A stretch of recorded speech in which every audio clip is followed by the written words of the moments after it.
Okay.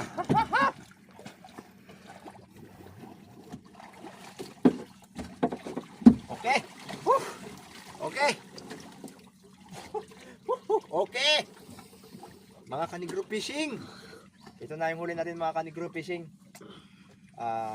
Nakadali rin po tayo kahit paano mga kanigro fishing. Pangulam-ulam na yung gabi. Ito po, hilain na natin mga kanigro fishing. Tugan ko po ay 40 di pa ito. Kaya medyo matagal-tagal po natin hilain to mga kanigro fishing. Siya po mga kanigro fishing ay nakadali na.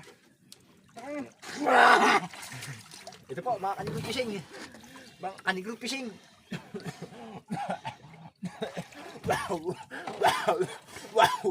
Wow, mga kanigro fishing, ilak saka emperor. Okay na mga kanigro fishing. Mga kanigro fishing.